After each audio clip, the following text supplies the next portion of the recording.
kama ilivyo ada, kila Jumatano tunapata kuzungumza na mtaalamu wa uchumi Janet Soka kuhusu masuala mbalimbali yanayohusu fedha na uchumi. Karibu sana Janet. Asante sana. Leo tunazungumza kuhusu matumizi ya fedha. Fedha zetu Janet. Fedha ni za kwetu. Tunataka kutupangia namna ya kuzitumia? Hapana. Tunapeana ushauri. Unatushauri namna ya kuzitumia. Na unajua bwana, ni upendo. Sisi kama Azam hatutamani watu wao wanaangalia kipindi kwa stress. Ni upendo ambao tunatamani Watanzania wawe na fedha mfukoni, lakini wafanye maamuzi sahihi ambayo watafanya wawe na tabasamu. Unashangaa Balkis mtu acheki azungumzi, kumbe mambo ya fedha hayajakaa vizuri, hayajakaa sawa. Alafu kwa wakati huu tutulie kusikiliza matumizi ya fedha na sio tukisema kwa fedha zetu wenyewe unatupangia tuzitumie vipi. Jane, tuanze. Ni vitu gani hasa ambavyo mtu binafsi anapaswa kuvizingatia kabla ya kufanya matumizi ya fedha? Okay. Kwanza kabisa tukianza na ile zana halisi ya fedha, lengo la fedha ni matumizi, lakini unatumiaje na unawekaje kipaumbele na mpango mkakati itaamua sasa matumizi yako yawe mazuri au mabaya. Tuachane na ile kauli ya tumia fedha ikuzoee. Ile inategemea unatumia wapi. Unaweza kuwa unatumia kumbe inazidi kukupoteza kabisa. Jambo la kwanza cha kuzingatia ni kipato ulichonacho. Hili ni eneo muhimu sana. Sasa hivi tuko katika wakati ambao tunasema tuna mitazamo mbalimbali na tunaona vingi kwenye mitandao ya kijamii, marafiki, maofisini, watu wanazungumza. Ni lazima ujitazame katika vyote vilivyopo, mimi uwezo wangu ukoje? Na hapa kwenye kipato, kama mwenyewe wewe unafahamu hivi kipato chako halisi kwa mwezi inakuaga shilingi ngapi? Kile ambacho kiko fixed kama ni mshahara, lakini kama una side hustles, una business, unafanya vitu vingine, jua kipato chako. Ili unapofanya maamuzi, wewe unajua kabisa hiki ninakiweza au kitaniingiza kwenye matatizo. Hilo ni jambo muhimu sana la kwanza la kuzingatia. Lakini jambo la pili ni ulinganifu au ulinganishi wa bei na thamani ya vitu. Kabisa.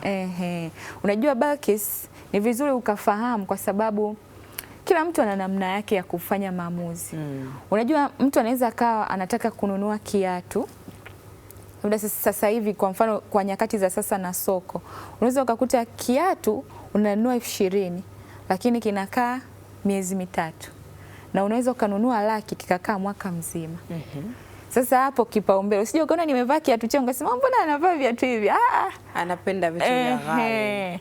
Kumbe yani lazima ujue unaelekea wapi na unapofanya maamuzi kusaidie nini. Kuna mtu anatamani kwa mwaka mzima awe na pea 3 tu. Hadaiwi na mtu. Kwa hiyo akinunua viatu vyake vya 200,000 pea 3 600,000, lakini wewe unavaa 50,000 pea 20. Kwa hiyo ni vizuri uwe unajua vipaumbele vyako, lakini unalinganisha thamani na malengo uliyokuwa nalo. Janet, rudi hapo. Kiatu 200,000? Kwenye viatu, sio tu kiatu, mavazi kiujumla. Kuna mtu ana suti zake 5 tu anabadilisha koti hili na shati hili. Swali anapiga ile mutation tunaita. Alafu kuna mtu anataka kila siku akienda naomba 20,000, naomba 5,000. Ni lazima ujue unaenda wapi, unataka nini kwenye maisha. Fanya maamuzi na manunuzi kulingana na thamani na mwelekeo wa maisha yako. Sasa. Jambo la tatu, athari za muda mrefu. Na hapa tukizungumzia athari za muda mrefu, tunazungumzia matumizi ambayo unayafanya sasa hivi au maamuzi ambayo umechukua yatakupeleka yani yatakupa athari au yatakupa madhara kwa kiwango gani. Mfano sasa hivi Balkis, unaweza ukasema kwa mfano watu ambao mwisho wa mwezi wana mshahara. Unajua ile wiki ya kwanza ile ikiwaga mfukoni, yani unaona mboga za majani sio nzuri. Yani mtu akikwambia yani unatamani samaki nyama. Wanasema ni wakati wa kujipongeza. Wiki ya kwanza ile unajipasua vizuri. Mimi ndio ambaye nimehasa mwezi mzima. Maisha baada hapo inakuwaje? Athari za muda mrefu. Unaweza ukagundua sasa, kwa sababu watu wengi hawatafakari athari za muda mrefu, nakuta tu maamuzi ya muda mfupi yanaweka katika matatizo. Kwa hapo unajikuta fedha itoshi, unaingia kwenye madeni na changamoto nyingine za kifedha. Lakini jambo la 4 ni kipaumbele. kipaumbele kwenye maisha, na hapa tunazungumza zaidi, ni lazima uwe na vipaumbele. Sasa hivi tuko kipi? Kinafuata kipi? Unaanza kipi? Kwanza wewe unataka nini? Wewe kama wewe kabla watu wengine. Pili, unaelekea wapi? Maana sasa hivi tuko katika nyakati, mitandao ya kijamii inasema, TV hivi tunasema, marafiki wanasema, ndugu wanasema, wazazi, mwenza anasema. Kuna watu ambao unakutana nao tu kwamba nataka kuvaa kama Janet. Lazima ujue lakini viatu vyekundu si. Sasa hapo ndio inabidi unahitaji hivyo viatu kwa wakati huo. Na ukivinunua utavivaa mara ngapi? Maana unaweza ukaviweka hapo, hauna nyingine tena ya kuvalia. Kwa hiyo vipaumbele ni jambo la muhimu sana kwenye maisha, na ujipangie wewe mwenyewe. Sasa hapa kwenye kipaumbele hapa ndo tunaenda kwenye kanuni. Kuna kanuni moja ambayo na ilivumishwa sana na moja kati ya mwanafalsafa mkubwa sana. Ukiachana kuwa mwanafalsafa, alikuwa pia ni rais wa Marekani wa 34, Eisenhower, na yeye alikuja na mtazamo wake kuhusiana na vipaumbele na namna ya kufanya maamuzi, na hili somo linafundishwa kwenye uongozi. Namna ya kujua kipaumbele, lakini pia tunaitumia kwenye elimu ya fedha. Na hapa sasa ndo kwenye maisha, nini kinaanza, nini kinafuata, inategemea na vitu hivi vifuatavyo. Jambo la kwanza, hapa tuna current mbili, tuna vitu viwili, tuna uharaka na tuna umuhimu kwenye maisha. Hapa kwenye uharaka nazungumzia kwa mfano sasa hivi maamuzi unayoyafanya, ukapigiwa simu labda baba familia au mama, mtoto amepata changamoto nyumbani, ameungua au ameanguka. Kuna uharaka na umuhimu. Uharaka kivipi? Asipotibiwa sasa hivi anaweza akapata madhara makubwa zaidi. Na umuhimu, madhara, yani unaangalia sasa umuhimu ni yani haiwezi kupita kwa muda huo, na madhara yanaweza kawa makubwa. Sasa kwenye scenario kama hii, hiki ndio kinatakiwa kiwe kipaumbele cha kwanza, kwamba sasa nafanya maamuzi au natoa hii fedha kwa sababu ni ya umuhimu na haraka. Hayo ni maamuzi aina ya kwanza. Maamuzi aina ya pili, sio haraka sana lakini ni muhimu. Kwa mfano sasa hivi bali tunasikia ushauri, jamani, kula balance diet, punguza sijui alkoholi, usismoke. Hii sio haraka. Umefika mbali. Punguza sukari. Punguza, usinywe soda sijui 5 ngapi kwa siku. Hiyo sio haraka kwa sababu unaweza kwenda, lakini ni muhimu kwa sababu unapozidi kunywa inazidi kutengeneza athari kwenye mwili. Kwa hiyo haya ni maamuzi ya pili ya muhimu kuzingatia. Lakini unakuja jambo la tatu, ni haraka lakini sio muhimu. Hapa mfano sasa, matangazo. Kwa mfano watu wametoa bidhaa mpya, bei imeshuka, baadaye itauzwa 100,000 sasa hivi 70,000. Yani anakupressurize ufanye maamuzi ya haraka. Lakini sio muhimu kwa sababu usipovaa kiatu kipya haina shida. Lakini sio nini? Lakini kwa wakati huo bei imeshuka. Na unasikia zile trend, ununua kitu fulani kipya kimetoka.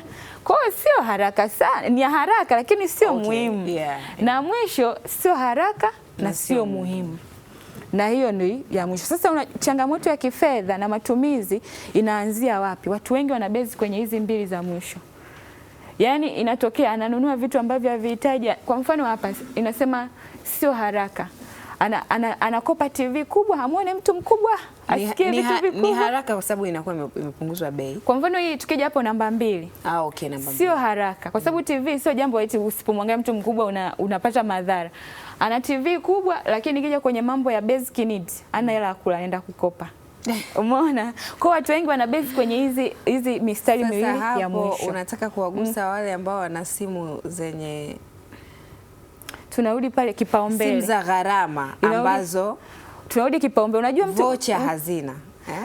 Unajua mtu, tunarudi pale pale. Kwa mfano TV kubwa sio mbaya. Unatumia kwenye unaangalia, unaonyesha mpira, inakupa hela. Kwa una TV kubwa lakini unadaiwa pale, una deni la ngapi? Yani twende kwenye uhalisia. Clatous Chota Chama, goli ambalo amelifunga kwenye dabi ya Kariakoo. Unataka ulione kwenye TV ya nchi ngapi gani? Mimi sijasemea ni lazima au sio lazima.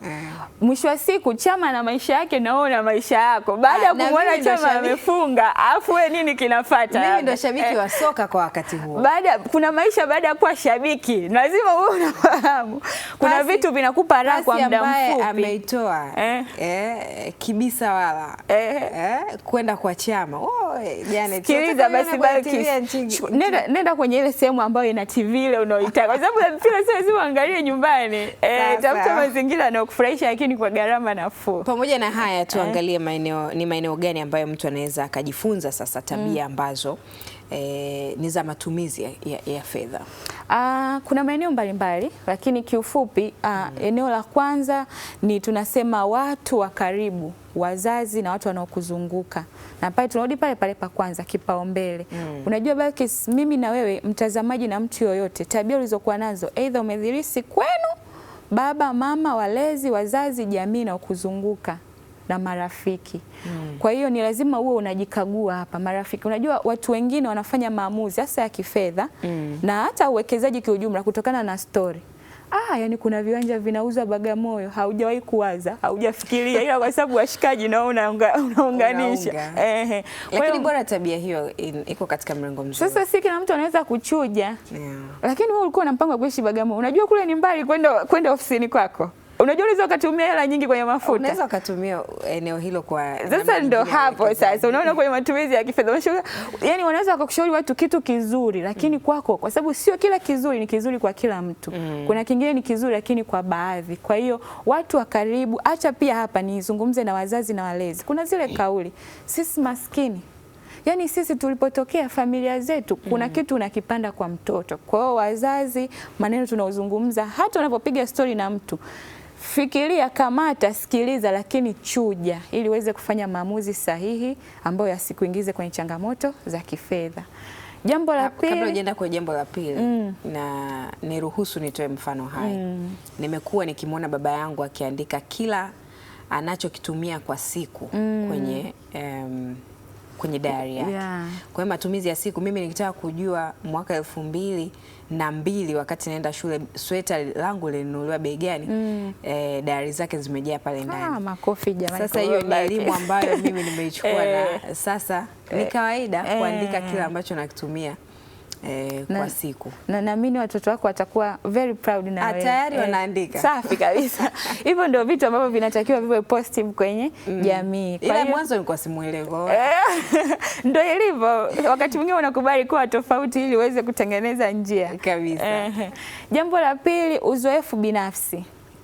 Uzoefu binafsi. Sasa hapa kuna watu hawajifunzi. Jamani, kila jambo ambalo linakutokea kwenye maisha yako jifunze. Kuna mtu amefukuzwa kodi 2024. 2025 kakopa kafukuzwa tena 2026 hadi hapa haelewi.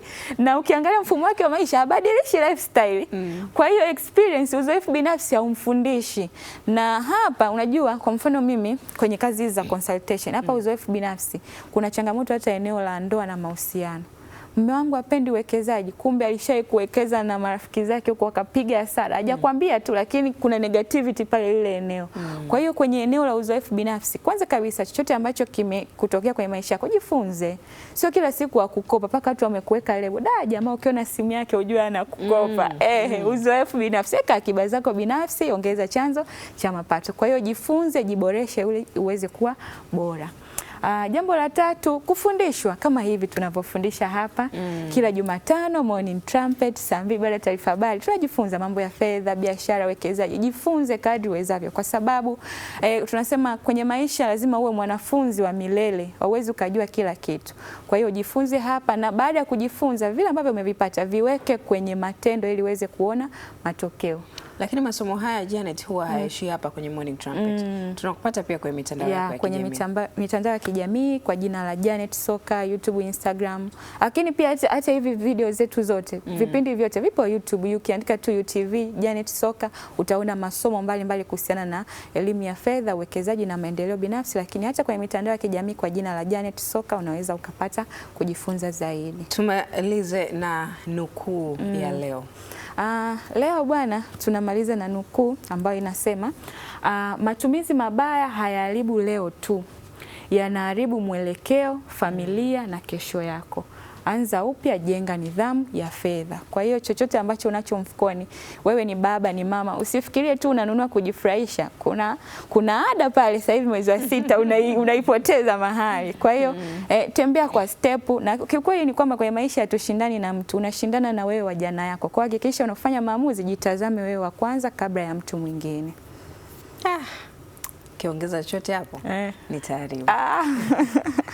Shukrani sana Janet. Asante. Ni mtaalamu wa uchumi na fedha Janet Soka akizungumza kuhusu matumizi ya fedha. Bila shaka faida ni kubwa sana ambayo tumeivuna kutoka hapo.